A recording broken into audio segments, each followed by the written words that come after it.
Welcome, everybody, to the May 2024 meeting of the Metropolitan Washington Old Time Radio Club. I'm delighted to have so many people here. Do we have any visitors who have never been with us before? If so, you could raise your hand or wave frantically at me or what have you. I think I recognize most everybody. Thank you, Hank, and your sister for joining us to watch the presentation. All right, well, if you are a visitor and I didn't pick up on the fact that you're waving at me frantically, welcome, and welcome to all of you tonight. For our first 15, we have Karl Schadow, who is being aided by Frank Morgan. So I will give Frank the keys to the kingdom and make him a co-host. And we can jump in and get started. So you've got me, Wendy, right? I'm the 804 number. I hear the 804 number. Absolutely. I'm the 804 number, right? And we can hear you loud and clear. Great. That Excellent. is great. And we're delighted that you've come back so quickly. I guess we didn't completely discourage you the last time, which is nice. And I'm sure Frank appreciates having someone to help him with first 15s. I will ask everybody who's not basically on the, who is not Karl or Frank, to mute yourselves, please, so we don't have any untoward interruptions. So take it away, Karl. Okay, let me. Good. Okay. Is that up on the screen now for everyone? Nope. Oh, goodness. Okay.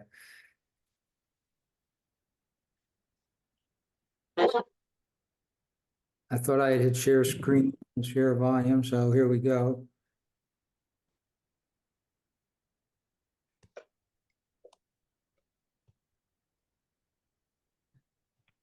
There we go.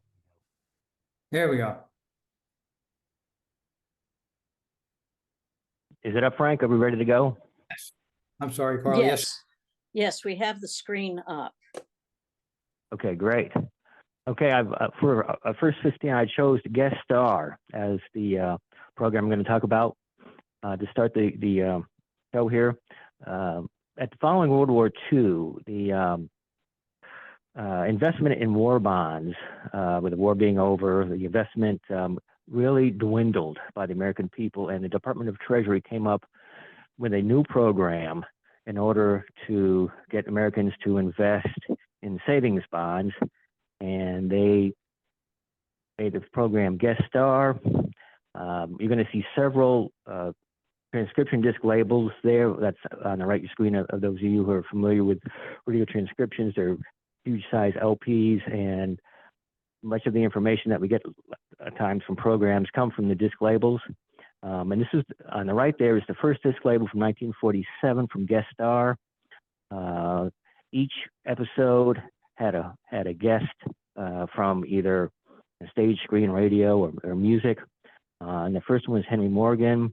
The host was Kenny Delmar, and the orchestra was conducted by Dennis Agay.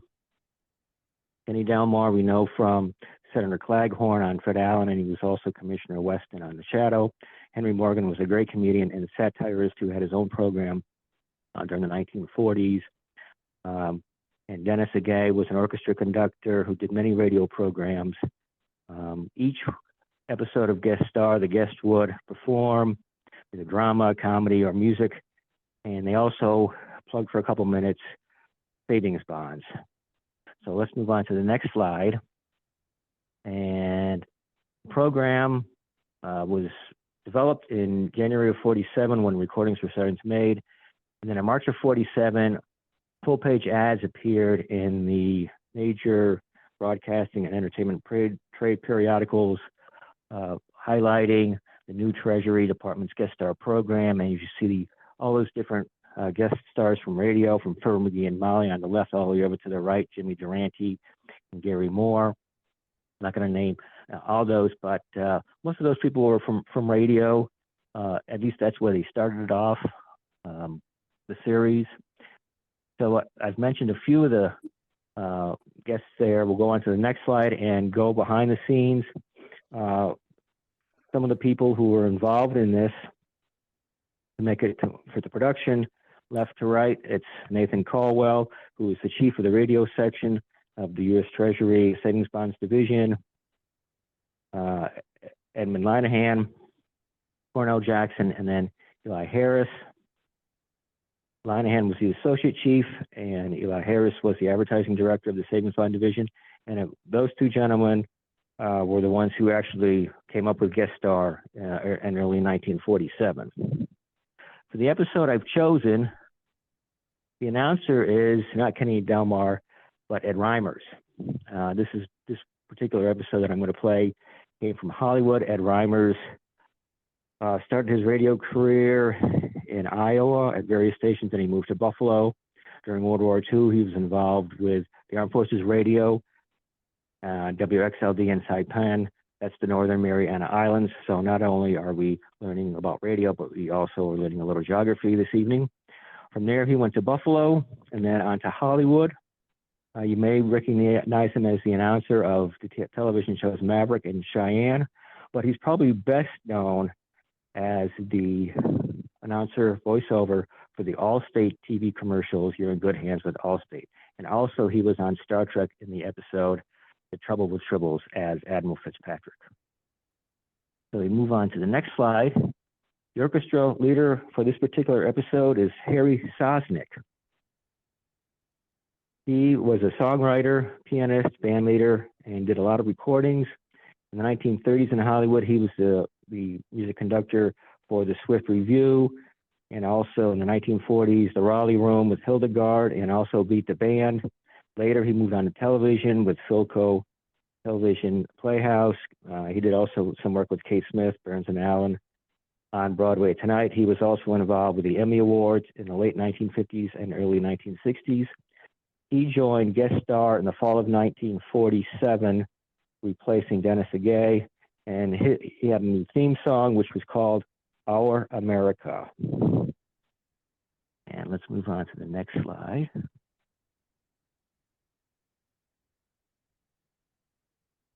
So I've chosen the episode that's going to feature Bill Boyd as Hopalong Cassidy. And I know Martin is really psyched because that's one of his favorite characters in old-time radio.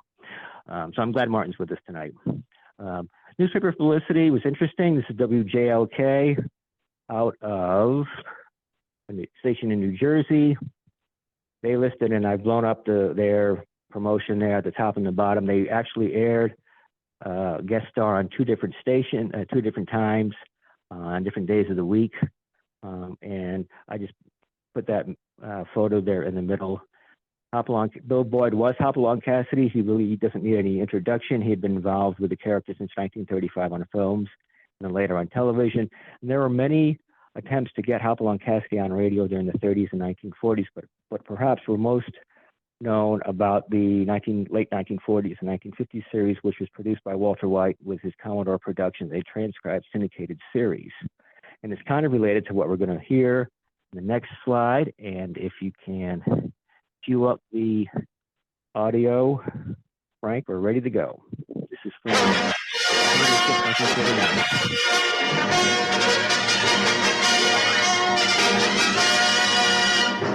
The United States Savings Bonds Division presents Guest Star.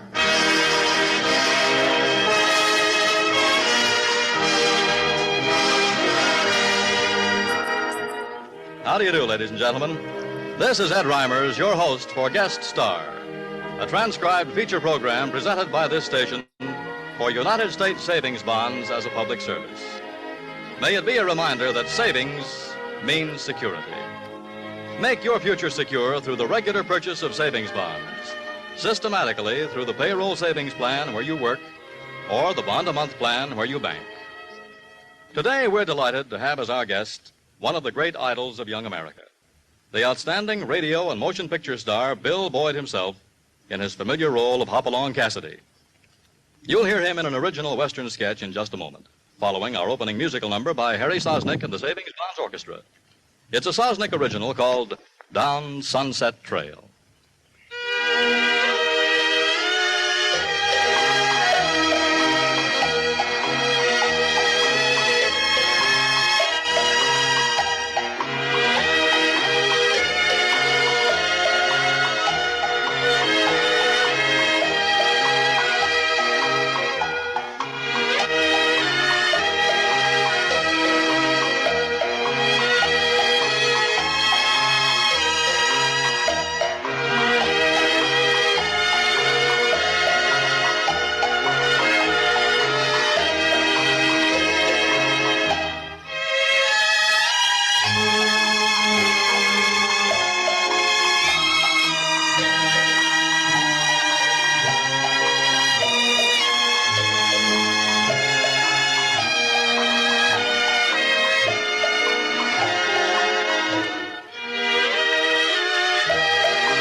Thank you, Harry.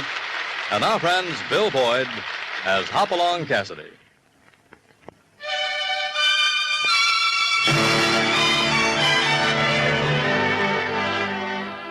Hoppy and his pal California Carlson have just stopped off in Black Canyon to exchange greetings with their friend Sheriff Tompkins.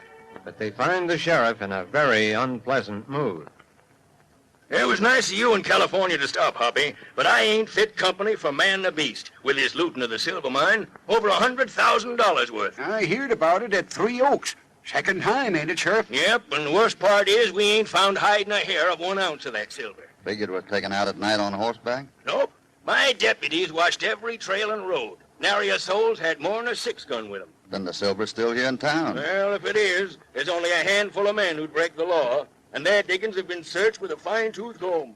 Nope, Hoppy, it ain't possible. Well, them things take time, Sheriff. And that's what I ain't got much of. Election coming up in 3 weeks, and already folks is looking at me like I'm in with them crooks. Oh, you've been too good a sheriff for these folks to vote you out. And by Dad, we ain't gonna let it happen. Yes, sir, Hoppy. We ain't in no hurry to get back.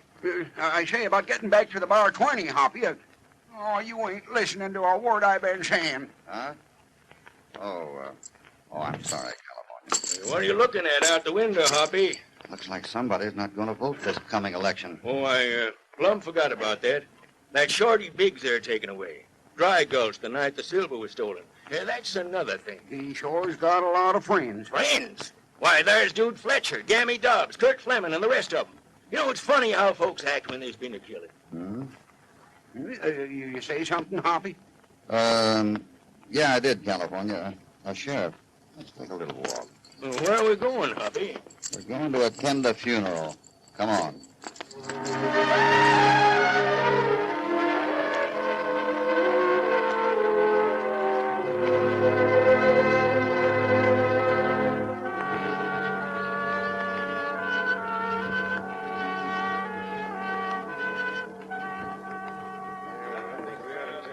Careful now, boys. Lift it easy, fellas. Now, watch that tailgate now. Excuse me, gents. Maybe I can help. Just a minute, stranger. We don't need no help. I don't mean to interfere. I'd just like to pay my respects to Shorty. Don't get out. It ain't none of your business now. Oh, you see, we was good friends of Shorty, and Now, we... wait, you're a day late, stranger. He's boxed up and we're taking him back to Little Creek. You've been mighty attentive. Shorty didn't know he had so many friends. Hey, dude, here comes Bull Mason. Good. Bull Mason's a bad one, Hoppy. You better watch him. What's going on here? Get that wagon loaded. Watch this stranger, Bull, wants to pay his respects. Yeah? Well, you paid him, stranger. Now get on down the road. We don't want to make this trip twice. Now, look here, Bull Mason. Look here, you little tin badge. You got work to do. Folks being gunned down. Silver stolen. I ain't taking that kind of talk from you, Bull. Why, if you just... Forget it, Sheriff. Let's help load the wagon. Hey, wait. You ain't laying a hand on that box. Why? Here's your answer, you meddling... Don't reach for them 6 guns. I'll put daylight through you. Thanks for what you done, Hoppy, but it don't help much. Maybe not. And again, maybe it did. how do you mean, Hoppy? There must be a good reason why Bull didn't want anyone to help load the box. If I were you, Sheriff, I'd get a claw hammer. Huh? Get what? You can't get that lid off without one. Lid off? Yeah. And unless I'm wrong, Sheriff, you'll find in that box the silver you've been looking for.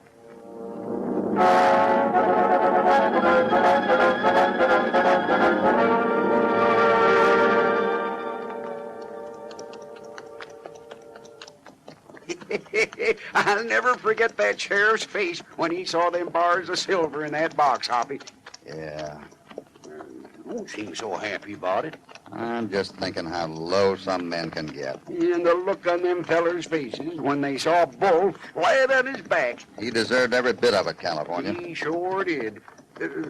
How come you thought the silver was in there with Shorty in the first place? Well, the sheriff said the men weren't friends of Shorty's. Yeah, he did. Still, they took over the burial duties and didn't want any interference. It's natural. Well, yeah, but how did you... know the silver was in the box? Yeah.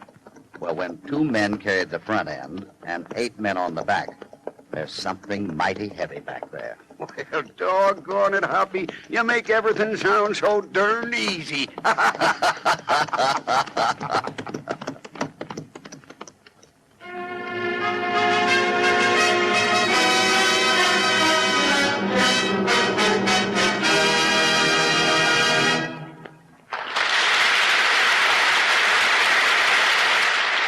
Thank you, Bill Boyd.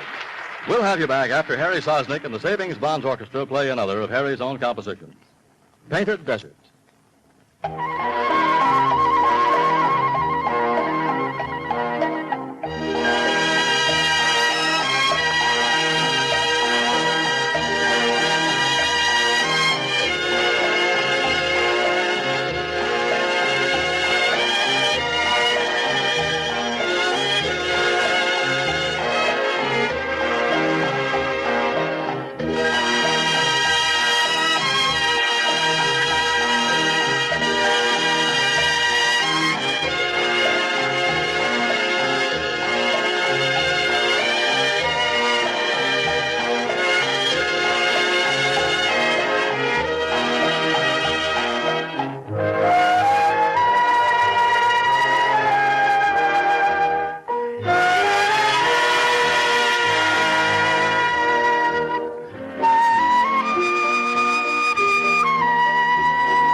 And now, friends, a curtain speech from our star.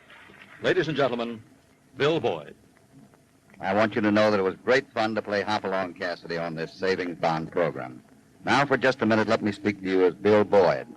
I had a very special personal reason for wanting to appear on this program, and this is what it is. I think this is the greatest country on earth, and I want to see it continue to be secure. And the real security of America lies in the security of the individual home. Each home should have the security of a nest egg, something set aside to take care of a sudden emergency, or to pay Junior's way through college, or to make the down payment on a home. Well, the best nest egg I know of is one which is made up of the United States savings bond. Friends, I recommend savings bonds to you as a great way to make your future secure. Thank you, and so long.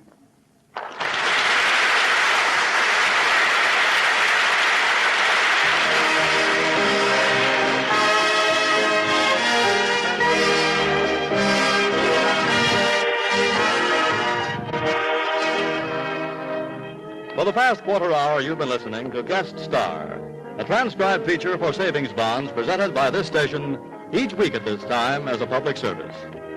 Today, our guest was the star of radio, motion pictures, and now television, Bill Boyd as Hopalong Cassidy. Assisting him in the play were Charles Steele, Howard Swart, Ken Christie, Joe Duvall, and Dave Light. To all of them, and to Bill Boyd, our sincere thanks. Next week, we'll have another outstanding star and more fine music by Harry Sosnick and the Savings Bonds Orchestra. So we hope you'll join us. Meanwhile, this is Ed Reimers saying so long and reminding you that automatic saving is sure saving. Buy United States Savings Bonds.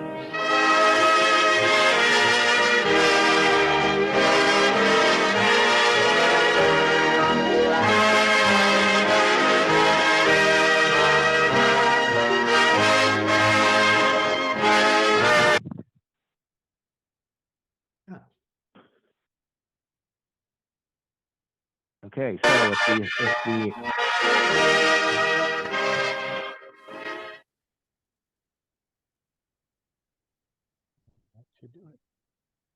I think we're seem done to be with the audio. Okay, so we'll move on to the next slide. And as Ed Reimers had mentioned, the cast, we've got Joe Duvall. He was California Carlson, happy sidekick.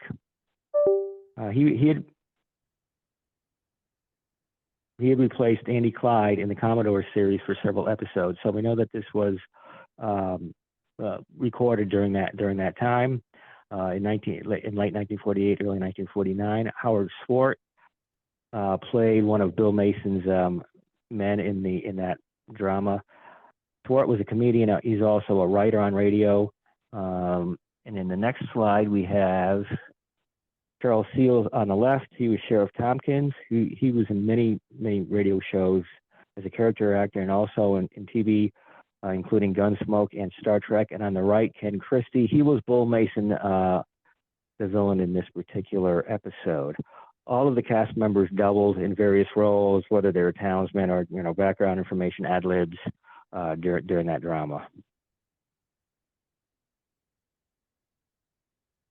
I've listed some information here for guest star, the logs. We're working on a log. There are 3 sites that I would suggest you visit. The first one is Jerry Hendage's OTRsite.com.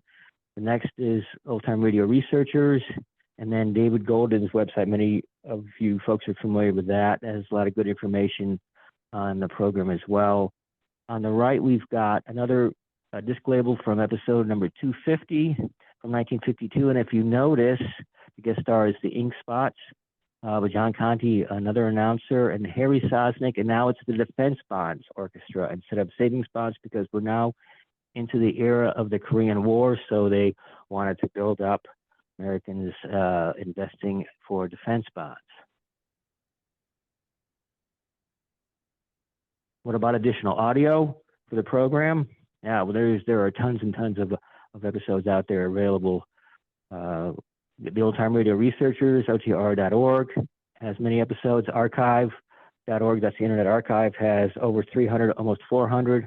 Radio Echoes bottom there also has many, many episodes in case you're interested in listening to more of the series.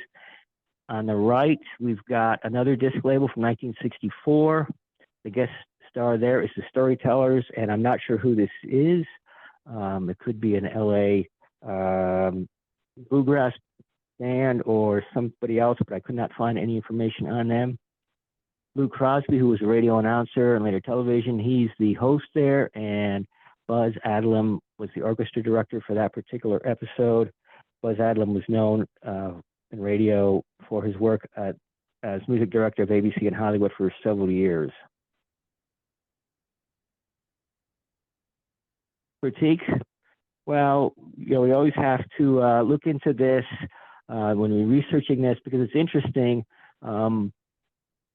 Herb Schoenfeld, writing as Herman Variety, and those of you who have looked at reviews in Variety magazine probably noticed that the critics or correspondents, as they call them in Variety, always used either a 3 or a 4-letter term as like a dog tag for them. And HERM in Variety, that was Herb Schoenfeld out of New York.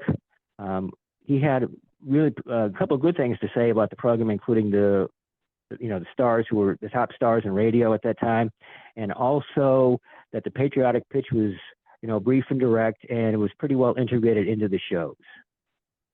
At the bottom, I've identified a couple of problem areas where they could have probably improved this program. I'm sure you've noticed that every time there was a song or a dramatic program or something, there was an audience applause, and that was canned audience, and I didn't think that was very, very good. I think they could have eliminated that, and I think the program would have been fine. The early episodes that were recorded in New York with Kenny Delmar, some of those were live, and those are actually pretty good. But the canned audience, I think that really detracted from the program. And then the last one was the lack of adequate newspaper publicity in later years. When the program was first released at 47 and 48, many newspapers had really good write-ups on guest star, with the shows, stars, the host, the orchestra, and even some of the cast for some of the dramas. But that dwindled considerably, and even into the late 50s and into the 60s. We have a tough time finding publicity on the program. And I'm going to close with the final slide. Me there on the left. The disc label on the right is from the latest one that I could find, number 1961 from 1965. Jack Haskell, who was a radio TV actor and also a singer. He was the guest star for that particular program. Guest star lasted into 1966. On David Golden's website, he's got number 1021 from October 17th of 1966. So there's at least 1,000 episodes, weekly episodes of guest star out there. And I'm working on a log, and hopefully we'll get to the Treasury Department archives up in College Park, because they have a whole bunch of stuff which I haven't been able to get to yet. And I'll close with that, and thank you very much. Thank you, Karl. That was just wonderful. That was a great presentation and very interesting. And Frank, Any thank questions? you for the tech support for Karl. And Yes, thank you, Wendy. I wanted to also thank, I'm sorry to interrupt, Frank and John Abbott, and also Jerry Henniges for the use of the disc label. So now we're covered. Okay, great. That's wonderful. We want to give credit where credit is due. That's nobody's getting always, paid absolutely. That's right. That's wonderful. Does anyone have any questions? Someone had their hand up. I'm not sure who that was. Let me see. I can track it this way, maybe. Mark, Yeah, I thought there was a hand, but there doesn't seem to be. Oh, wait. Mark. Yeah, I just have a quick note, not even a question. I was listening to that recording and I noticed that was Joe Duvall as California Carlson.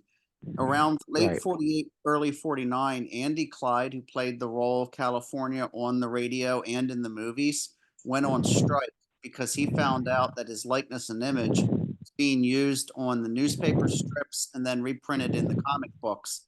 And when he went to William Boyd, who owned Hopalong Cassidy, and said, "Hey, where's my royalties?" Hoppy said, "No, you gave the rights and likeness and image just being in the movies. We can use that without paying you." So Andy Clyde went on strike, and Joe Duvall decided to come in and play the role on the radio show. So this must have been at the time Andy Clyde was on strike. Boy did settle out eventually and give him the money, but this must have been during the strike. It was, Martin. Excellent point. Yes, and I also wanted to make the following point here at the end, that when I first heard this episode, I said, oh, well, they just took that episode from that little, 5-minute segment from one of the Commodore productions, but it's not. It's actually an original radio drama. I've checked all 104 episodes of Hopalong Cassidy that were produced by Walter White and his Commodore Productions. The plots don't match. The cast doesn't match anything that we've been able to find so far. And all 104 episodes are out there in circulation and have been researched. And it's brand new. So this is something that, when you go into guest star and research it, that you may find, hidden treasures of, new dramas of radio programs that we didn't even know about. So I guess that's one of the other pluses of this program. That is fascinating. Does anyone else have any questions?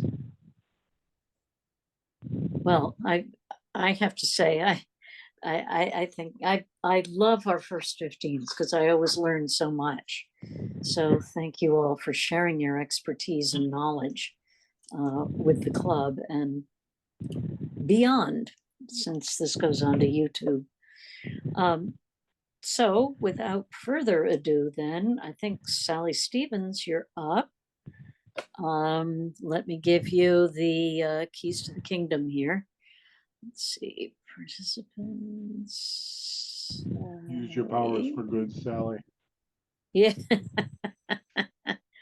I make Well, we no can't. promises. We don't want to ask too much of her, but yes. So, Sally, you now have the keys to the kingdom, so you can launch the poll. Excellent. Wonderful. All right. Well, class, as you know, it is testing season. And that means I expect you all to have been studying very intensely. Have you been studying very intensely? I've been protesting. I'm very disappointed. This is a chance for you to redeem yourselves and maybe bring up your final grades. This is an opportunity. So I would suggest you get your materials ready. I know Michael has been skipping class for months. And if he wants to bring his grade up, he is going to work very hard today during the quiz. So Michael, let's see that pen and paper. Are you ready, class? Oh, I love seeing you so prepared, Michael. Excellent job. Oh, I love seeing all of this prepared, class. I see John is prepared and John Abbott is prepared. Excellent. Joni is always prepared. I can always count on Joni to be ready to go. Wendy, thank you for pulling your supplies out. I knew that was tough for you to pull your supplies out, but I'm glad you did. All right, class. Looks like we're there. So it is time for us to, and we may need some good luck with this one, is the title of our quiz. So I really hope you've been studying, because this could be a very, very challenging quiz, courtesy of Frank. No guarantees. I have, in fact, no idea what's on it because I have never read it before until this moment. I print it and I do not read it so that I can play too. I will launch the poll. I will read the questions. I will read the answers, and then we will go over the answers after the main program. Launching poll.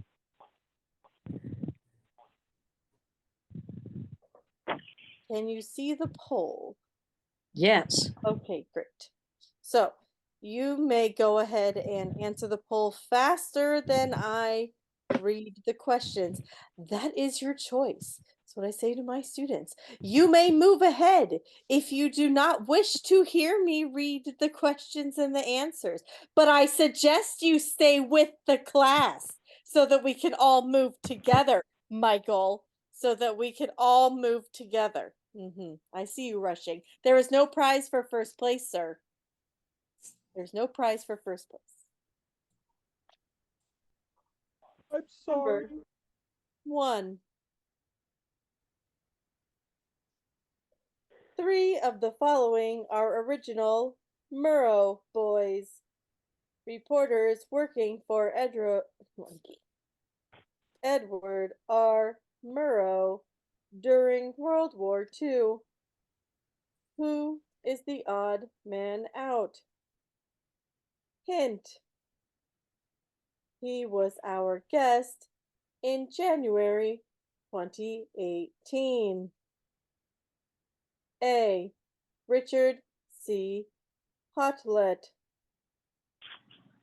B.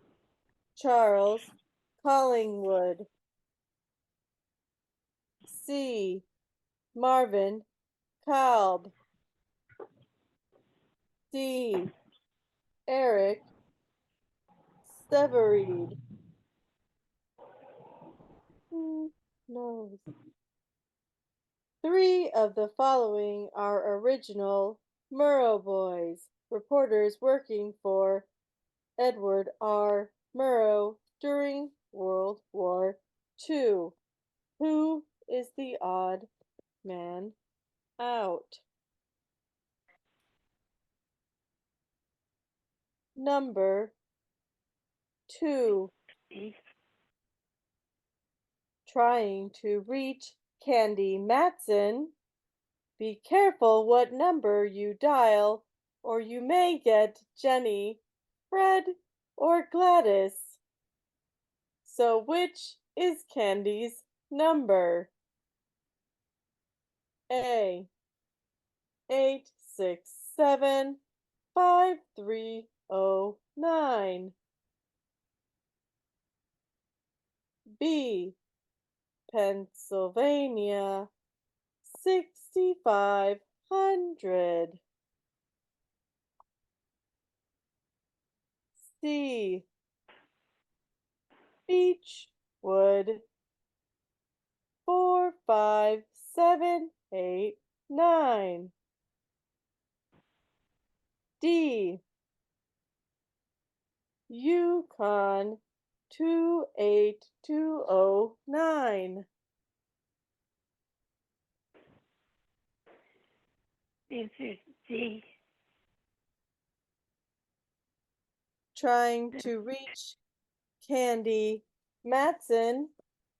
Be careful which number you dial, or you may get Jenny, Fred, or Gladys. Which is Candy's number?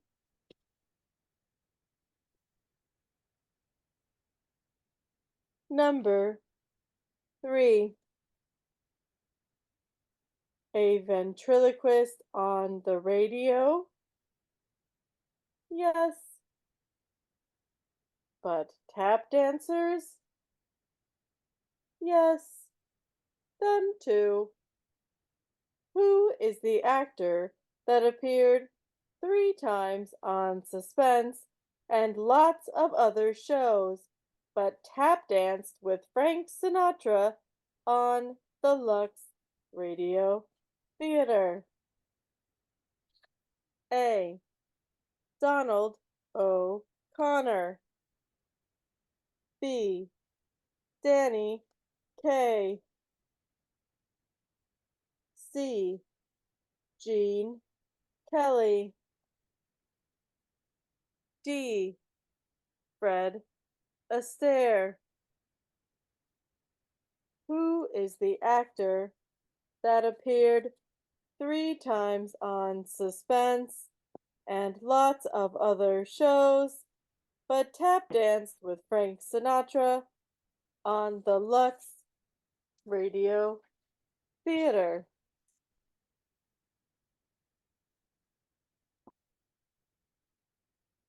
Number 4.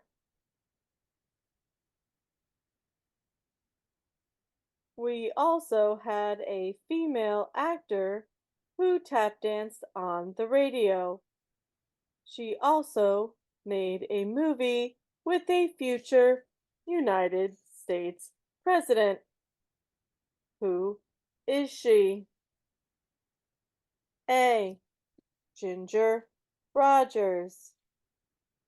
B. Shirley Temple. C. Eleanor Powell. D. Ann Miller.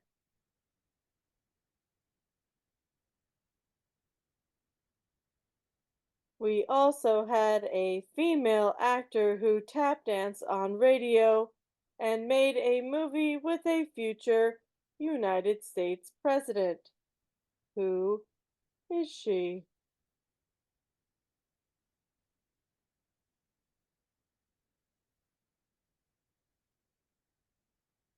Number 5. Jack Benny famously had a long-running feud with another radio comedian. Who was he? A. Ronald Coleman. B. Bob Hope. C. Ed Wynn. D. Fred Allen. Jack Benny famously had a long-running feud with another radio comedian. Who was he?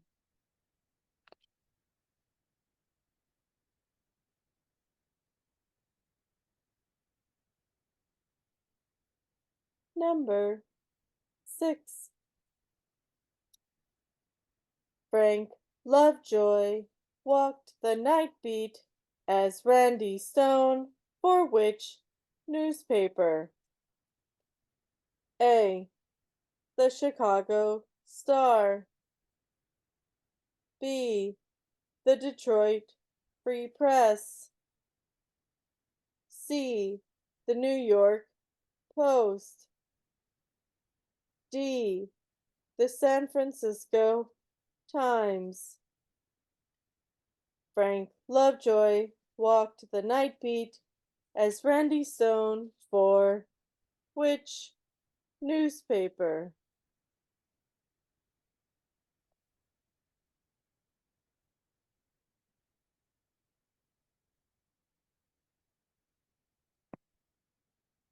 Number 7. John Dehner was well known for his roles in radio westerns. He once turned down the lead role in a radio western. Which one? A. Gunsmoke. B. Fort Laramie. C. Frontier Gentleman. D. Have Gun Will Travel. John Dehner was well known for his roles in radio westerns. He turned down the lead role in which one?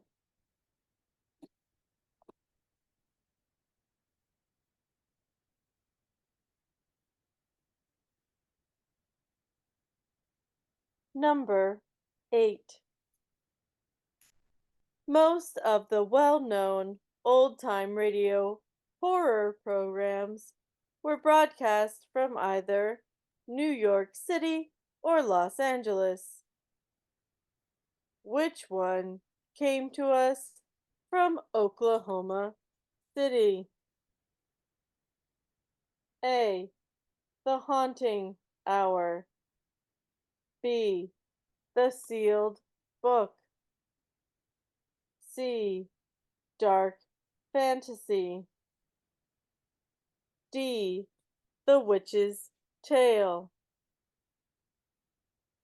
Which horror program was broadcast from Oklahoma City?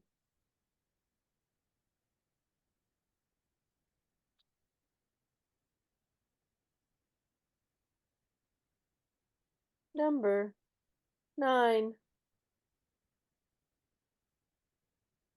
This science fiction writer wrote many stories that became radio plays on Dimension X, X-1, and Suspense.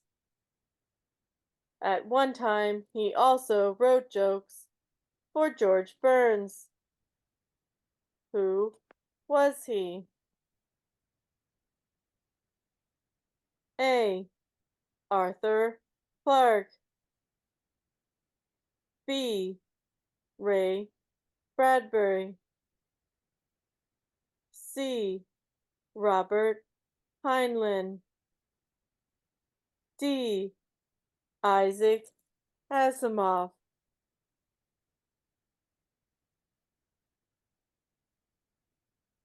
This science fiction writer wrote many stories that became radio plays on Dimension X, X-1, and Suspense.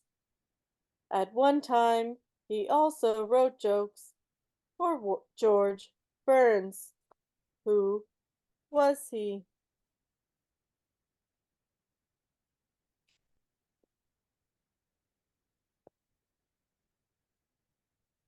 Number 10. There were several singing cowboys who performed in old-time radio. One of them was known as the Singing Cowboy, but only one was known as the King of the Singing Cowboys. Which one? A. Tex Ritter. B. William Boyd. C. Roy Rogers. D. Gene Autry.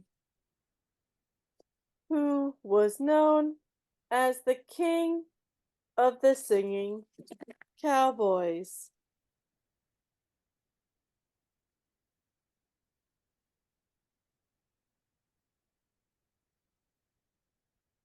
Okay, that concludes our quiz, and we will get the answers after our main program. So I will let the poll continue to run since there's seems to be quite a bit of activity and it continues to keep popping up. So I'm going to let it keep running in the background so you can continue to answer in there as we go, and then I will turn it off and stop it right before we go over the answers.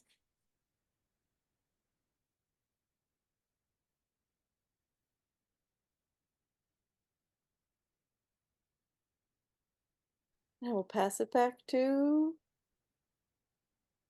Wendy for our main program. Sure. Having trouble with my meeting controls. Sorry about that. Thank you, Ms. Stevens. Thank you for that, for making that test so much fun. I expect your grades to be great. So now we're at that happy time where we will pivot to our main program. And Frank usually has something to say about the people who are presenting. However, tonight, John Abbott, if you don't know John Abbott, you haven't been around the club very long. It's okay if you don't, but you will know him by the end of this. So Frank, did you want to say a couple of words or no? You don't have to.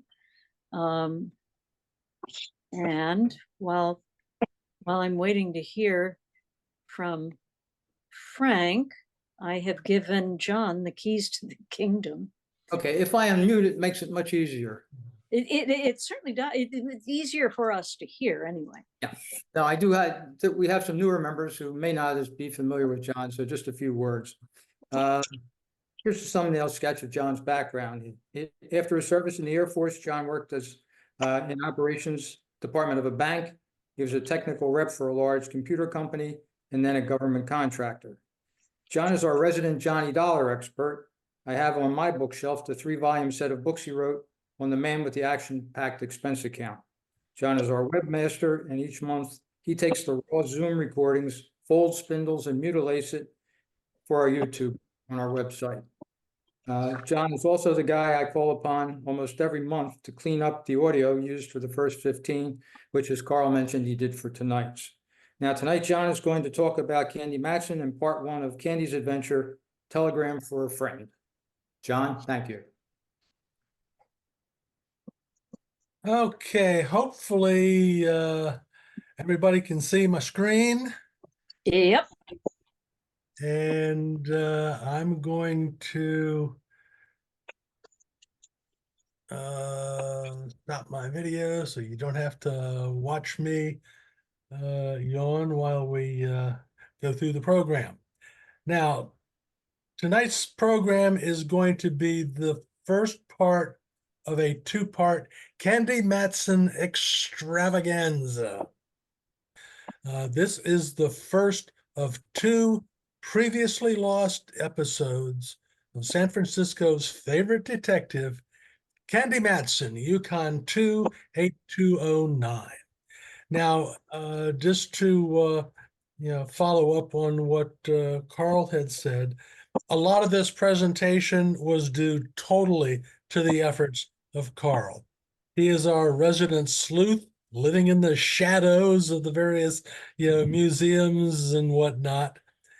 And Joe Webb, who managed to capture the audio. And, again, for we owe a debt of thanks to Jack French, who actually arranged for this program to be streamed. So, a little bit of background here.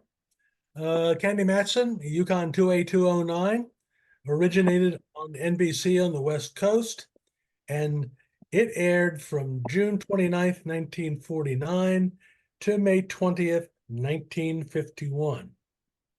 This newly discovered program aired on May 15th, 1950, about halfway through this series. Next Wednesday will be 74 years since that program was aired. So, if there's a little bit of static, it's been bouncing back and forth in the ether for a while. So we'll do with what we can. The series was created by Monty Masters, starred his wife, Natalie Parks, as Candy Matson. There were 92 episodes in total, only 14 of which survive.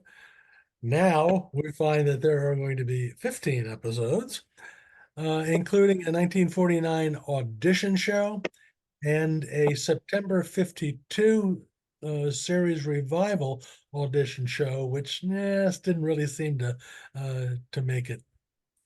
Also, if you've got your radio recalls, go back to October and December of 2002, where Jack French wrote a 2-part article on all the whys and wherefores of Candy Matson. This is a picture I found of Monty and Natalie Masters. There are not a lot of good pictures of Monty and Natalie out there. Well, there are. I was not going to pay $100 to put one of their photographs up and incur the wrath of Khan. But that's who we're dealing with. Interestingly, also, depending on who you're talking to and which way the wind is blowing, sometimes his name is M-O-N-T-Y, sometimes it's M-O-N-T-E. Either way, he's the originator of Candy Matson. The story that we're going to listen to tonight takes place in Seattle, and it ends with a plane trip to Vashon Island.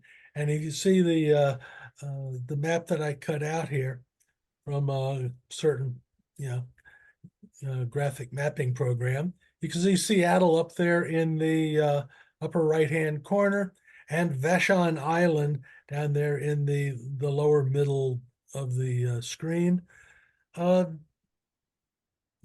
Island was about 13 by 8 miles in size. According to Wikipedia, in the 1940 census, the population was 3,118, so it was not a heavily populated area. And in 1950, there was no ferry to the island. So if you wanted to get there, you better have a boat or you better know somebody with an airplane. Hence, part of our storyline here. So, last thing you want to do is listen to me talk. So, make sure you got your popcorn, your jujubes, and your fizzy drink. Let's listen to the program. Again, this is Candy Matson, Yukon 28209, Telegram from a Friend, Part 1.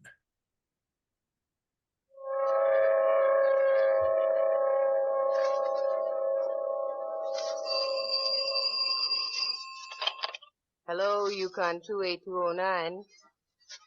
Yes, this is Candy Matson.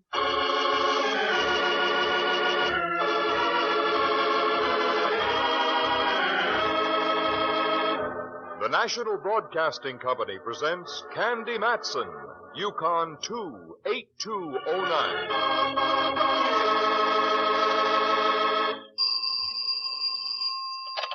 Hello? Miss Candy Matson, please. This is Miss Matson speaking. I have a telegram for you from New York. Would you care to have it read to you over the phone? Yes, surely. It reads, leaving New York in morning, arriving Seattle, Washington, 10 tomorrow night. Must see you, most urgent. Can you fly to Seattle and meet me? Yes, that's all. Would you like to have a copy mailed to you, Miss Matson? If you will, please. Thank you very much. You're entirely welcome. Laura Lawrence. And by the sound of the wire, in trouble.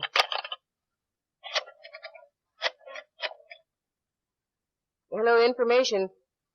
Would you give me the number of the San Francisco airport?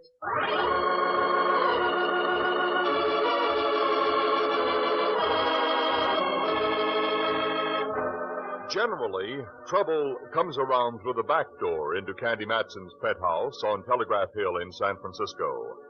But this time, it came by wire. And when we use the word trouble on this particular occasion, it's spelled with a capital T. Candy, in a long career of fighting crime, had rubbed elbows with some extremely dangerous situations. But this proved to be the one that topped them all. You'll find that out for yourself as the story is told up to a point by the girl herself, Candy Matson.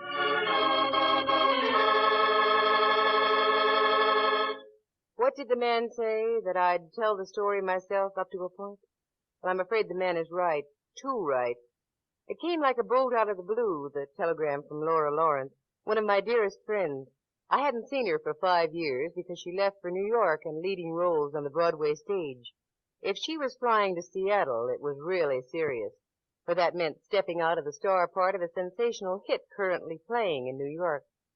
I got my reservations on the plane leaving the next afternoon, and that meant I had to cancel the date with a very swell guy I know, Inspector Ray Mallard of San Francisco Homicide. So I scooted over to the Hall of Justice on Kearny Street to break the news. Well, my favorite detective. Hiya, Cupcake. Hello, Footflat. What's new around the old jailhouse? Same old story, housing shortage. What brings you down to the Bastille? Much as I hate to admit it, you. The lengths I go to let you know about my plans, and you don't appreciate it. I do. And I recognize that look in your eye, too.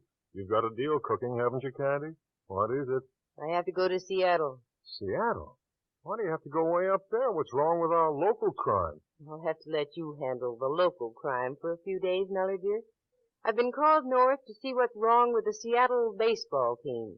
What are you going to do? Pitch for him? Don't think I couldn't. Might be an improvement at that. No, seriously, Mallard. An old girlfriend of mine is arriving in Seattle tomorrow night. She's upset about something. I've got to go up and see if I can help her. Doggone it. Tomorrow night's the night we were going to the wrestling matches. The Beef Trust will have to wait. You referring to me? If the fat fits, wear it. Really, though, Mallard, I wouldn't do this for just anyone. But Laura's one of my best friends. Laura? Laura Lawrence. You mean that beautiful tomato? The New York actress? That's the one. Where on earth did you ever hear of her, Mallard? I read the police gazette. What's the trouble with her? I don't know. But one thing for sure, that's for dang sure, she's no crybaby. And when she yells for help, she means it. And knowing you as I do, you're just the gal to go to the rescue. You do understand, don't you, Mallard? Sure. That's just that when you're away and get in trouble, I'll lose 10 years of my life. Why, you old softy, you. Say that again, will you? I mean it. Whenever you're away, I worry like crazy. The only trouble is I have to go away to get you to say things like that. Hold still a minute. Say prunes. Say prunes. Anything for a laugh, I always say. Prunes. Why, Mallard, you blade. You kissed me. Love that word, prune. Who wants to fly to Seattle? I can float up now.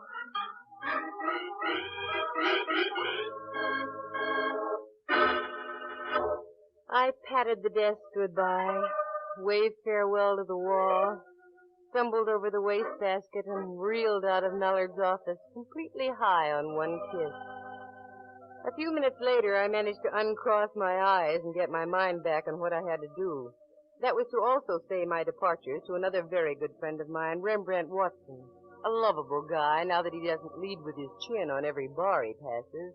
A darn good photographer, too, now that he's got his lens in focus. So I drove over to California Street, opposite Old St. Mary's, where Rembrandt lives. Well, how delightful. Please excuse the mess. It's a mess. If this place was ever tidy, it would look terrible. Don't change a thing, Ducky. Little fear. What brings you round to me abode? A slight case of the leaves. I don't dig you, Gabe.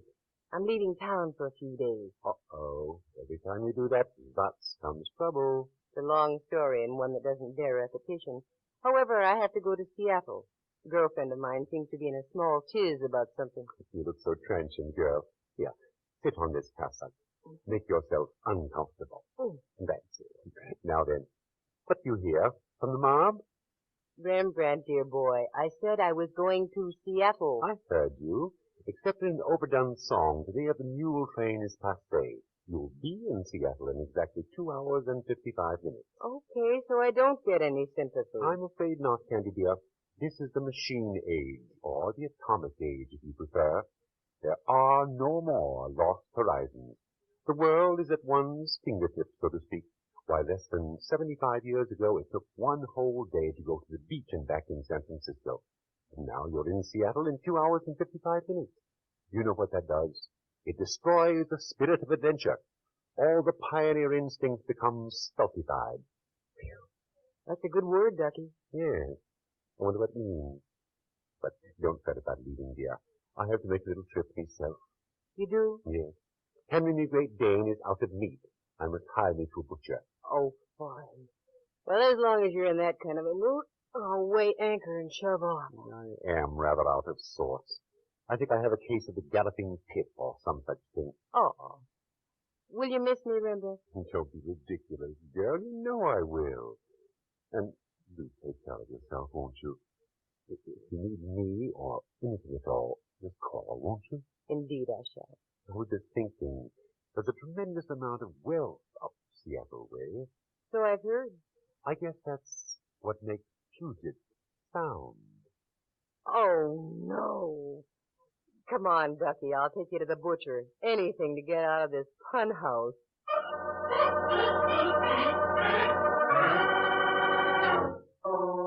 I dropped Rembrandt off at the butcher's, went home and prepared for my trip. I always travel fairly light, so it didn't take much preparing. Then I fixed a little dinner and went to bed early. Before you could say Jackie Robinson, I'd gone through a raft of dreams, and the next afternoon found myself on the northbound plane, flight 672. We swung a wing over Mount Shasta, made for Medford, sailed over Salem, ogled Eugene, peered at Portland, and sashayed into Seattle just as neat as a pin. I checked into the Olympic Hotel, showered, and climbed into something northwestish, and waited for Laura's arrival. I waited. And I waited. I called the desk often enough to become a nuisance. A vague suspicion came over me that perhaps I was the victim of a very bad gag. But the phone proved I was wrong. Hello, Yukon 282.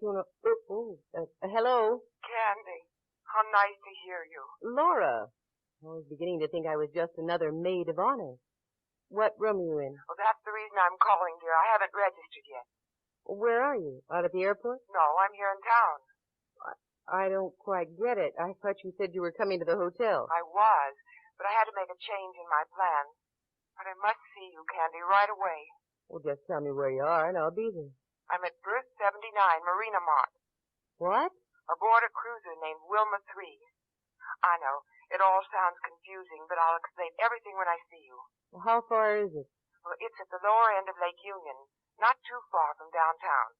Berth 79. Okay, Laura. I'll grab a cab and be right over. Already the whole thing was beginning to take a screwball pattern. Instead of coming to the hotel, Laura goes to a yacht club and phones from a cruiser. Something told me then I should have stood in San Francisco. But being a private eye and a dope along with it, I proceeded full speed ahead and to heck with the caution. It was about 10 minutes out to the Marina Mart as the cab flies, and by tiptoeing over a little catwalk above the water, I found berth 79 on the far side. There she lay, the Wilma 3, a sleek 50-foot cruiser that had everything on it but a pinball machine. But as anyone knows, they're illegal. Candy, you got here. Against my better judgment, yes. Give me a hand, Laura, and I'll come aboard. Here you are. Mm-hmm. Look out for that guardrail. All right. Now. Darling, you're a sight for sore eyes. How are you? Well, it wasn't to be expected. That cab driver was cruising at about 500. Don't they observe any speed laws up here in Seattle? Apparently not. Oh, Candy, it really is wonderful seeing you again. Okay. But, Laura, do forgive me for saying it. You look so tired. I am tired. I haven't had any sleep for months. What's the ethos? Huh? Quite a story. Come on forward. We'll sit down in the cabin and we can talk. Okay. Tell me, Laura, what's the idea of this cruiser? I thought you were going to meet me at the hotel. Well, and mind you, dear, this is so much hogwash as far as I'm concerned. But it seems that I've grown into something resembling a celebrity. That I know. I read about you all the time. Well, I was born and raised here in Seattle. The newspapers got wind of the fact I was arriving in town, my secret would be out. What I need more than anything else at the moment is privacy. Privacy? You mean there's such a thing as an actress who doesn't want publicity? You're looking at one right now. Care for a drink? Love one. Whatever you've got aboard. Incidentally, whose junior grade Queen Mary is this? Friend of mine, Chet Daly. As I was getting off the plane at the airport, I bumped into Chet. He was en route to Los Angeles on business. He told me I could hold up here for as long as I wanted. Cozy little hideaway. A 50-foot cruiser. Suits me exactly for what I want. Just what is it you want, Laura? Candy. You're also looking at a woman who has no pride. I want my husband. You're what? I thought that would be a surprise, dear. Here, have a drink. When were you married, Laura? Almost 3 weeks ago. 3 years ago.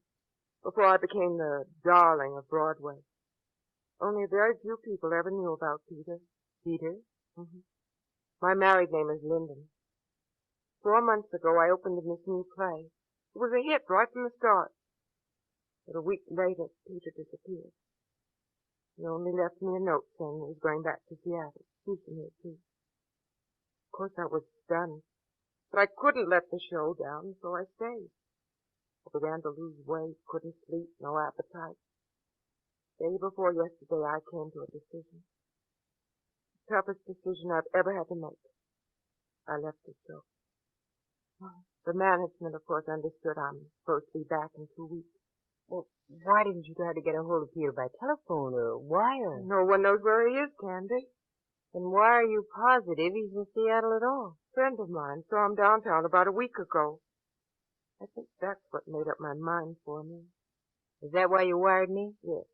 I need help, Candy. You know about these sort of things. I wouldn't know where to begin. Especially since I want to avoid any publicity. Oh, dear. You know, Laura, darling, I wouldn't do this for anyone else but you. I hate to make with a missing persons routine. It's all hard work and absolutely no glory.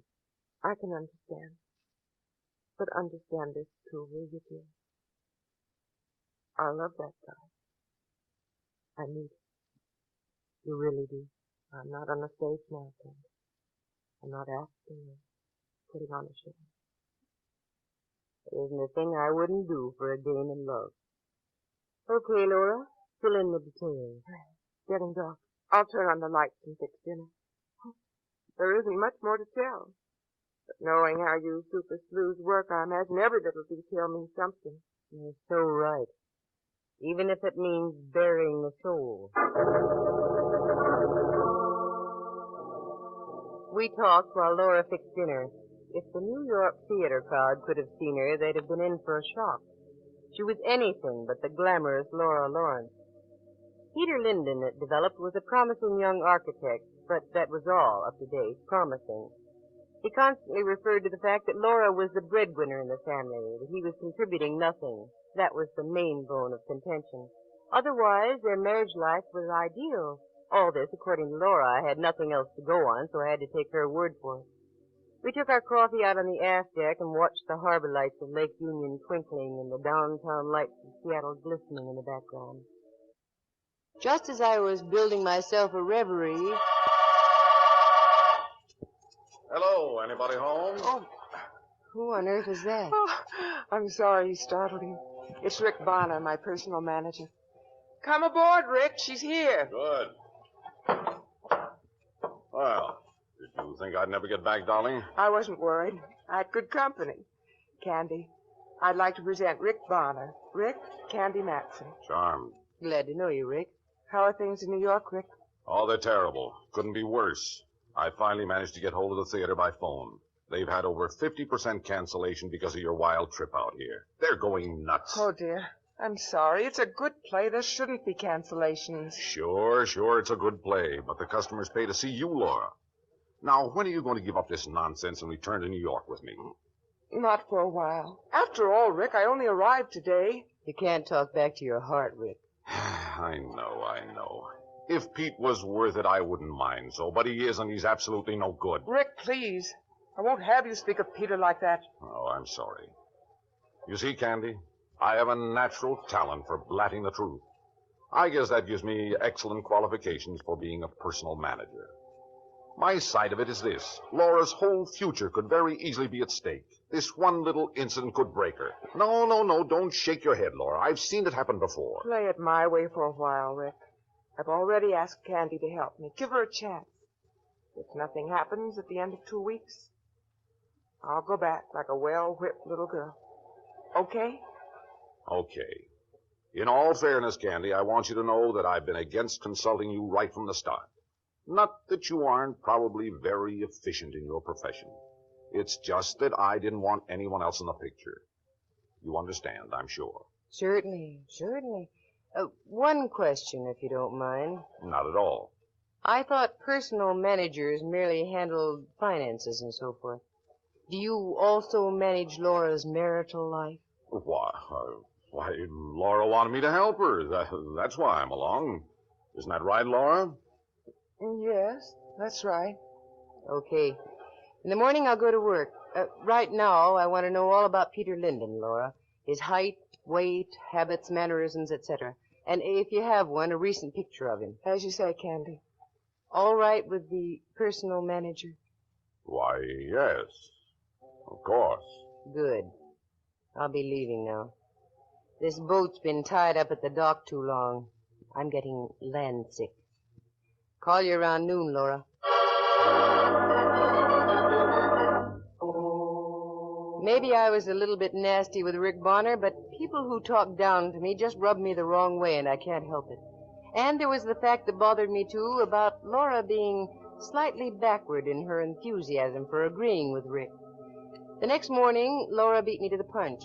There was a manila envelope in the pigeonhole under my room number at the hotel. It was full of Peter Linden's description, pictures of the two of them together, also a clipping from a newspaper telling of the marriage, and a good close-up of Linden himself. That was all I had to go on. Now, where to start? I tried the obvious. I called every Linden in the phone books of the Northwest. There were undertakers, orchestra leaders, bus drivers, brokers, but no architects. This took me the better part of 2 days. By then, I had numbers in front of my eyes. So for relaxation, I went down to the marine room, surrounded myself with one very dry Gibson, 2 onions, and 2 newspapers, the Post-Intelligencer and the Daily Times. It was on page 3 of one of them that I saw it.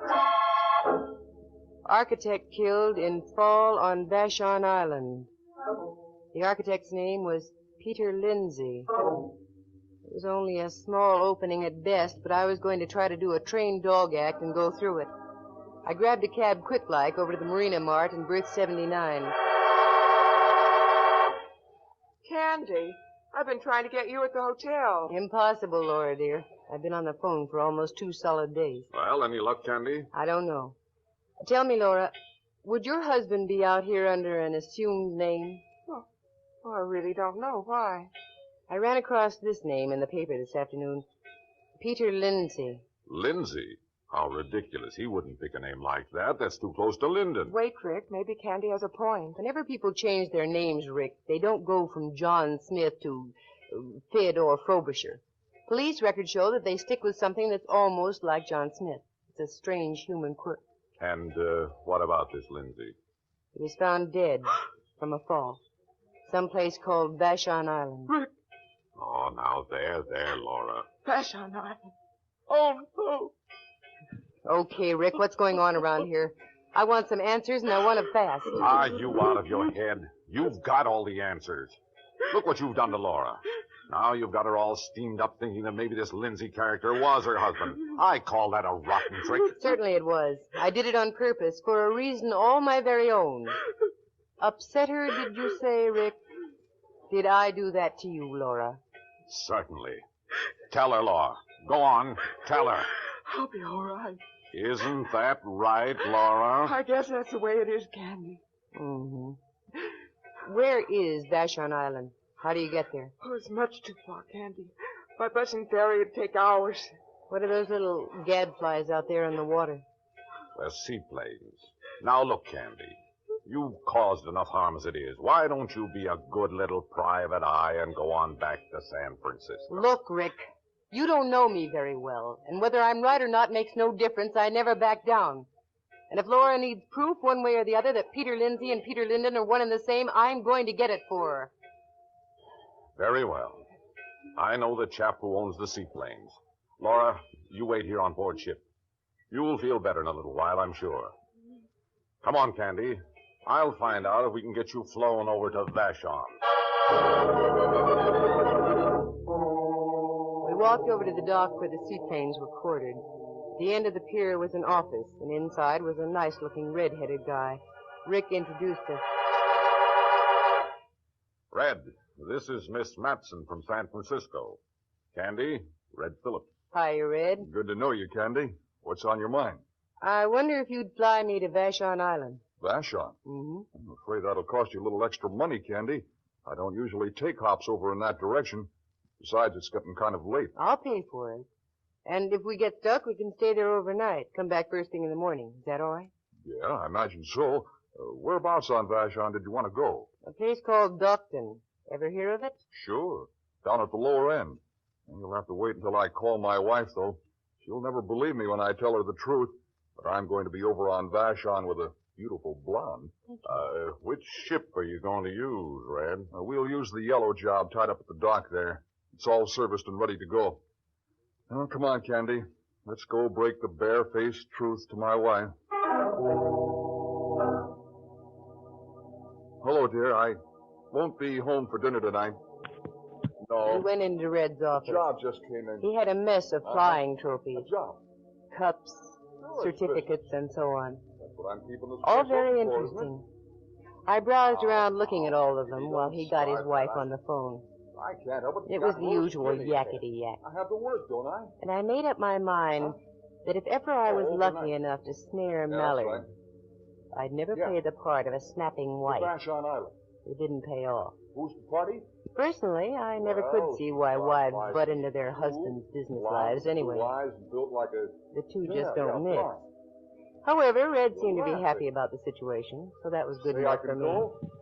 Okay, dear. See you tomorrow. Goodbye. Well, you see, I tell her the truth and she laughs at me. That's all it takes. A little brain work. If I'd have told her you were a businessman, she'd have been down here to have a look. Okay, Candy, let's go. You get the ship warmed up, Red. I'll be right back. I want to say goodbye to Rick. I walked back to the Wilma 3. It seemed strangely quiet. And it was then I realized that Rick had disappeared as Red and I went in to make that phone call. I climbed aboard the boat. No one. Then I saw a note pinned to the galley entrance. It read, "Candy, dear, Rick and I have gone into town.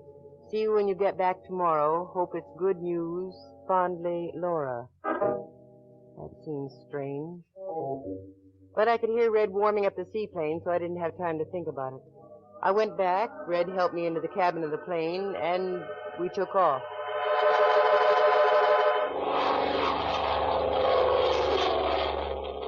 What do you have to do in docking, Candy? I've got to see a man about a man, Red. That's a good story. You'd better stick with it. I am. Nothing better to do. I sat back as Seattle disappeared behind my left shoulder and tried to collect my thoughts. They were pretty well scattered, so the collection was rather skimpy. Talk about being down a well at midnight without a light. That was me.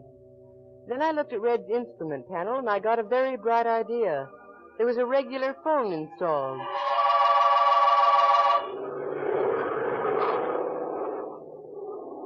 Does that phone work, Red? Sure, but I only use it when I have to.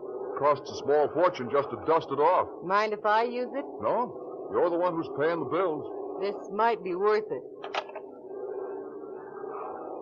Marine operator 2X5. I'd like to place a call to Inspector Ray Mallard, San Francisco Homicide, Hall of Justice, San Francisco. Holy smoke. Inspector Ray Mallard, San Francisco Homicide, Hall of Justice, San Francisco. That's right. 1 moment, please. This call will stack up alongside the national debt. I should have thought about this call before, but no, today I'm dense. Say, what do you know about Rick Bonner? Why, nothing. I only met him yesterday morning. He was overlooking at my planes. Why? I've got a hunch on the guy. He's all wrong. Hey, wait a minute. Matson, Candy. Now I know who you are. Aren't you that gal detective from Frisco? San Francisco, Red. Watch your language. Hello. 4W22B1. Hello. Hello? Here's your party. Go ahead, please. Hello? Inspector Mallard, who is this in Seattle? Mallard, dear. Candy. Cupcake, what are you doing? I'm 2,000 feet high over Puget Sound. Shame on you for getting so high. Lay off those Gibsons. No, I'm in a plane. Listen, do me a favor, will you? Run through your files and check on a guy named Rick Bonner. Have you got that? R-I-C-K-B-O-N-N-E-R. N-E-R. Rick Bonner. Got it. Call me back at the Olympic Hotel tonight or tomorrow and let me know what you turn up, will you? Sure thing, Candy. What the... Red, what's wrong? I don't know. The motor's going. The plane controls are full of mush. Candy, what is it? What's happening? We're nosing over, Red. Can't you land her? Now with the controls all shot. Uh-oh. There's the motor. This is it, kid. If you know any little prayers, you'd better start saying them. Candy, can you hear me? Are you sure, Red? Yeah. You can't beat the law of averages. But close your eyes, kid. You won't know when it happens. The Lord is my shepherd.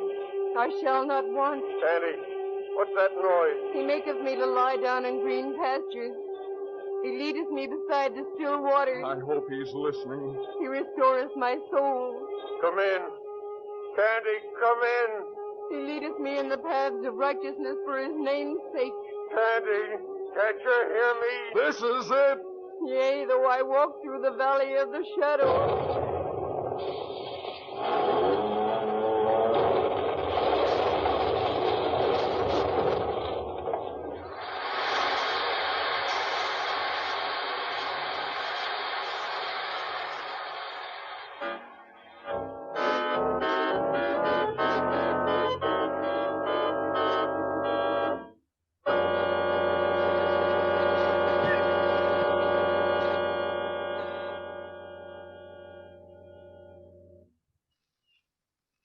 Okay, Foley. Thanks. Ah, there's the final off the wire, Rembrandt. Plane crashed about half a mile off Vashon Island. In less than 3 minutes, there was nothing but an oil slick. I have but one thing to be thankful for. It must have been quick. I never told her. But Candy knew, really knew, how much I loved her. We both loved her, Mallet. You in your way, I in mine. People fall in love with different things in different ways. You can fall in love with a blue sky, soft sunset. You can fall in love with the smell of wood smoke on an evening breeze, or a tree reaching up to heaven. You can fall in love with a bolt of lightning, strain of haunting, ear-provoking music. You can fall in love with winter, summer, fall, and spring. Candy was all those things. I was in love with Candy. And then, Honestly, Inspector, I'd rather been horsewhipped than do this, but the reporters are outside. okay, I can see them now. Reported. How can it be reported that the world just came to an end?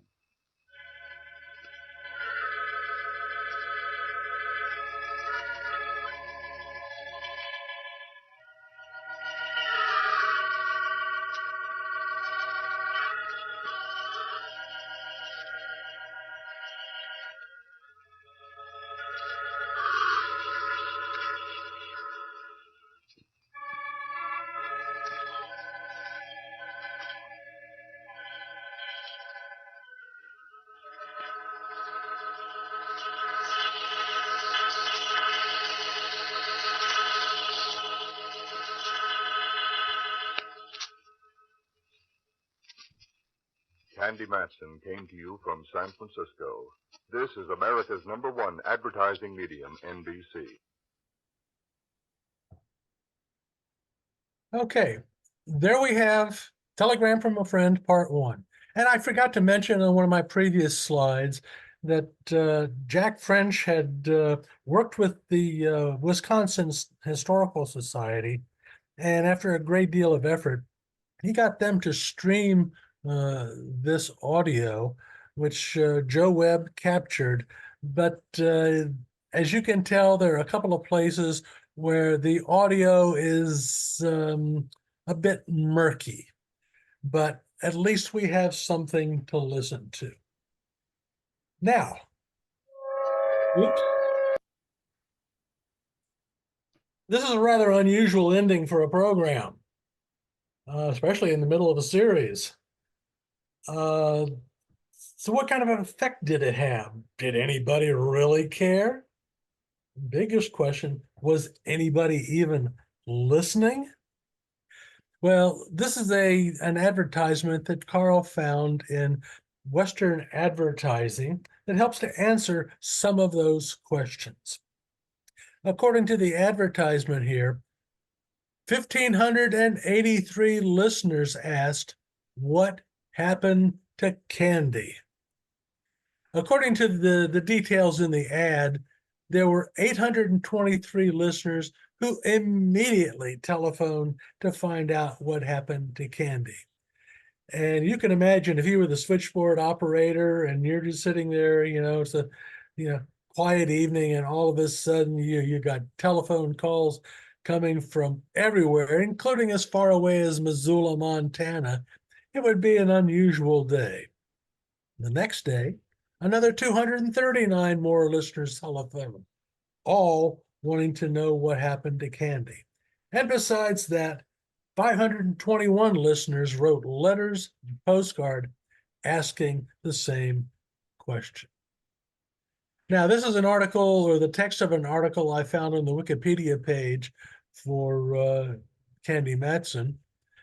And it was taken from the San Mateo Times on Friday, May 19th, 1950, 4 days after the program aired.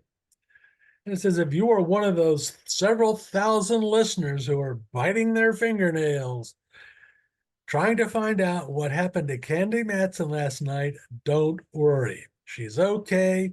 NBC says so, and so does Candy herself. And it goes on to reiterate what the call was, the program was about, the number of calls that were received, and ends by saying that NBC says everything is under control. Candy will be back next week, intact and happy. So, what's next? After we got after I got the audio, I said, well, this is part one. There's got to be a part two somewhere out there. So I did an internet search and found that the University of California, Santa Barbara Special Collections Department had a document posted on the internet with all of their holdings. And under the heading for Monty Masters, there were a whole bunch of scripts, including part two of this program. So I contacted the university, set up an account, requested the script, and was I successful? Well, if you tune in not next month, tune in to our July program. We're going to do a recreation from the original script of Telegram from a Friend, part 2. And that is going to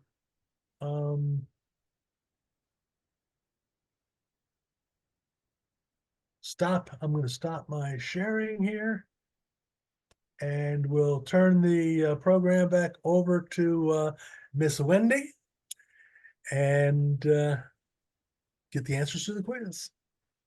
Thank you very much, John. That was wonderful. I always enjoy listening to Candy Matson episodes, as do many of our members, I know.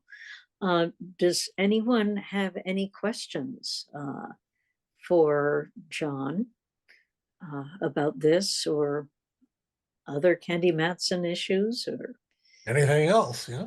Anything else? Whatever John's willing to answer. Wayne, you've got your hand up. Any information on who the wonderful organist was? Yes, there was a staff organist, and I've got, if you will bear with me for 30 seconds while I pull out my Candy Matson program here. I really enjoyed the sounds of the Hammond organ. Yeah. The Eloise Rowan is the organist. Eloise Rowan. Eloise? Yes. Rowan, R-O-W-A-N? Yes. She was the organist for the entire series. I'm sure she did other shows as well. I know she was a good organist, but you listen to all of the Candy Matson, Yeah, the wide range of interludes there is not that wide, but it was entertaining nonetheless.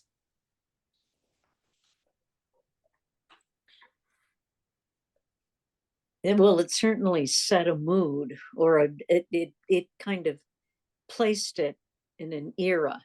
Hearing that, I think so. So it was wonderful. Any Yeah, I other? just wish that the audio had been a little bit clearer, and it wasn't because I didn't try. Believe me, I pulled every rabbit out of every hat I've got trying to clean up the audio, and it just, yeah, I'd get one part of it fixed, and the other part was it had an echo, and I'd fix the echo, and other things were bad. So I just went to the original version I got, and hoped for the best. John William declares, you have your hand up. I do, John. I think you did a great job with the audio clear up. You got to remember that you're also now working with high fidelity speakers, and I think you managed to keep the original sound and pacing. You did a great job. Now, Joe Webb did a great job because I got the audio from him. Okay, well, both of you guys, Oops. you both did a great job. I think you did a great job. Well, I agree. I think that really was wonderful. I'm sorry, John. I was having a few technical issues. I was having a technical issue. I muted myself, but in the presentation there was a whole slide that I just managed to slip right over. But a lot of this, when Karl found the program, he notified Jack. Well, Jack was absolutely elated that there was a Candy Matson program because that was one of his favorites, and he contacted the Historical Society. They contacted NBC, and they were, well, we can't let you broadcast that because we don't know anything about it. It's not in our records. So, finally, the saner heads prevailed. Jack got it. And after I had gotten a copy of the script for part 2, I did a rough cleanup of it and sent it to Jack, and he was thrilled to know what was going to happen in the second part of it. Unfortunately, it was about 2 weeks before he passed. So, at least hopefully he's up there listening to it now, talking to Natalie and Monty and everybody else. I would like to think so. Edgar, did you want to say something? No, I was just going to say that he finally has met Candy herself, and who knows? Who knows? Indeed. Yeah. Indeed. And well, I might as well ask John. John, I understand you've assembled a fabulous cast for the July program. Will you tell us about the brilliant artists who are going to be performing this and your work in putting it together? Well, I had this guy called Edgar Farr Russell III who's going to be in it, and John William DeClaris and Sally Stevens, and memory escapes me. Let's see here. Frank Morgan is going to be in it, and Jim Pasquale, he's going to be in it. Dennis Roma, Linza Curcio, and Brian Hochberg. So a lot of familiar voices, some new voices. We did what we could with what we got, and I think we got a good show. Well, that's we'll great. Find out in July. It sounds like a wonderful cast, and I'm glad to hear that there are some of our newer members in the cast as well as some of our veterans. So that will be delightful, and it's certainly something to look forward to. Break a leg, John. Actually, the leg's already broken. It's healing now. Well, that's good. So if there are no more questions for John, then we can, I'm sure you are all bending with curiosity, as they say in Alice in Wonderland, Lewis Carroll. to hear the answers to the quiz. So, Sally, would you like to take it away and do the honors? I can do that. I've been running the poll in the background. Let me find it here. All right, I'm going to go ahead and end the poll now. All right. I'm going to share the results. Can you see the screen? Okay. Excellent. All right. And we'll go over the results of the quiz so everyone get your colored pencils out so we can see your answers. No one should have changed their answer when you saw the main program now. No no cheating there. There should be no answer changing. So, number 1, 3 of the following are original Murrow boys, reporters working for Edward R. Murrow during World War II. But who is the odd man out? And this person was our guest in January of 2018. Looks like most people on the poll remembered who our guest was, and they are correct. C. Marvin Kalb was our guest in January 2018. He is considered a second generation Murrow's boy, so he's not one of the originals. But it was very interesting to meet him. So the answer is C for number 1. Number 2, if you're trying to reach Candy Matson, now you might realize what the answer is after listening to the main program. But in order to call Candy, her answer is indeed D, Yukon 28209. But who are these other numbers, you might be wondering? A, 8675309 is Tommy Two-Tone calling Jenny. B is Pennsylvania 6500, a Fred Waring song. And Beechwood 45789 is Gladys Horton, lead singer of the Marvelettes. You can call me up and have a date any old time. So Miss Stevens? Yes, Mr. Abbott. For B, it would have been nice if somebody could have sung Pennsylvania 65000. Nope. Just like the original. I'm not going to give you all of the answers, nor am I going to sing for you. Hey, Sally? Simply Sally? not an It's option. Lawrence.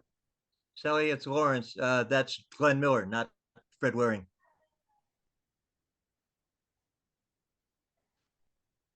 Well, you can take that up with the quiz writer at a later date. Well, I will do that. I'd be happy to send him a copy of the record. Mr. Pennsylvania Andrew. 5000. Pennsylvania Hotel. This is a tough and knowledgeable crowd. At any rate, the answer is D if you want to call Candy. So D if you want to call Candy. And if you try that now, it probably won't work anyway. So good luck. Number 3. Yes, ventriloquists on the radio. Yes, tap dancers on the radio. And we did not know this one. We did not study. Who is the actor that appeared 3 times on Suspense, lots of other programs, and tap danced with Frank Sinatra on the Lux Radio Theater? We were all over the place in our answers. As I tell my students, pick the best answer. When in doubt, pick the best answer. Who tap danced a lot in a lot of films? The correct answer is the majority went for the best answer. And C, Gene Kelly is correct. C, Gene Kelly.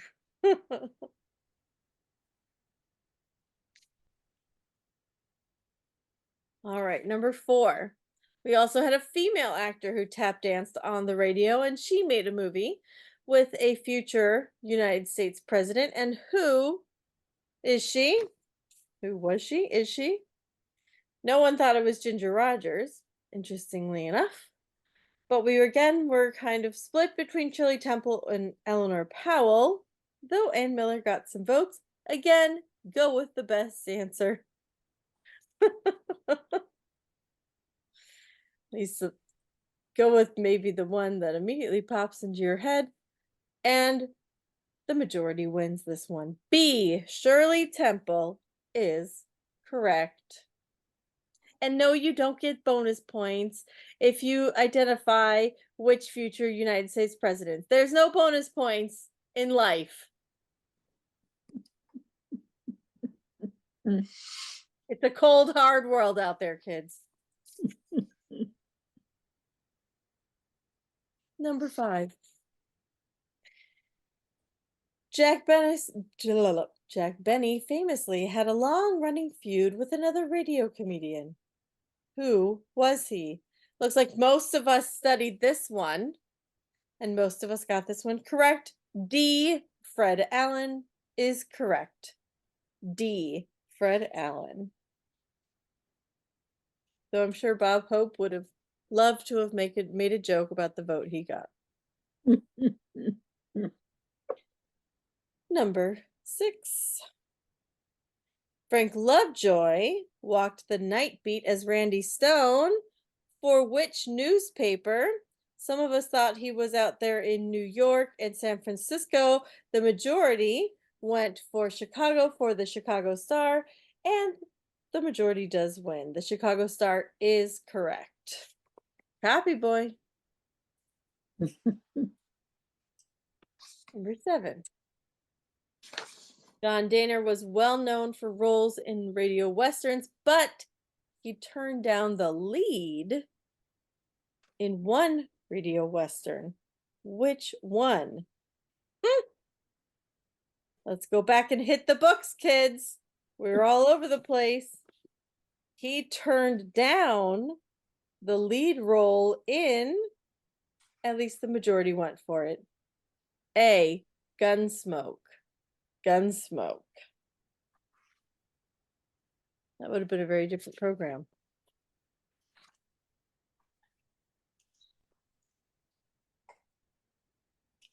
Number 8. Most of the well-known old-time radio horror programs were broadcast from New York or Los Angeles, but one, amazingly, came from Oklahoma City. When you think of horror? No? Okay. Well, we were all over the place for this one too. We were pretty well split between The Haunting Hour, The Sealed Book, and Dark Fantasy, but The Witch's Tale got a few votes. And let's see how accurate we were. The majority did win again, and C is correct. Dark Fantasy was broadcast from Oklahoma City. C, Dark Fantasy.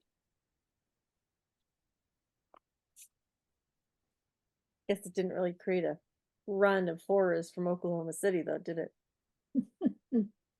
Oh, okay. Tough crowd.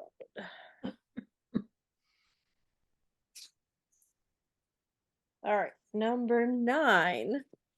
This science fiction writer wrote many stories that then became plays on Dimension X, X-1, Suspense, and he also wrote Joe for George Burns. Who was he? Ray Bradbury got the most votes, but Robert Heinlein, Isaac Asimov, Arthur Clarke all got votes too. The correct answer is, at least the majority of you studied, B, Ray Bradbury. B. There might be hope for these final grades yet. And number 10, our final one. There were lots of singing cowboys on old time radio, and one was known as the singing cowboy, but only one is known as the king of the singing cowboys. And I would like to see his crown as a result. And who was he? Poor William Boyd didn't even get any votes. Tex Ritter got a couple. Gene Autry got several. Roy Rogers did get the majority, and the correct answer is C. Roy Rogers, the king of the singing cowboys. Thank you very much, Miss Stevens. You're very welcome. For your going through all of this. And I'm sure you're relieved that there was no reference made to B. Benederet. We don't say that name in this class. That's going to be detention, and I'll see you tomorrow. Well, I'm the principal, so I get to say it whether I like it or not.